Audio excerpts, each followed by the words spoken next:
अब्बू ये देखे मैं क्लास में फर्स्ट आई। सच में बेटा?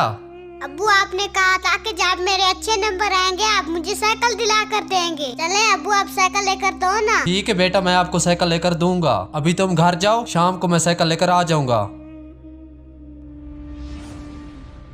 पिंकी बेटा जल्दी से अपनी आंखें बंद करो।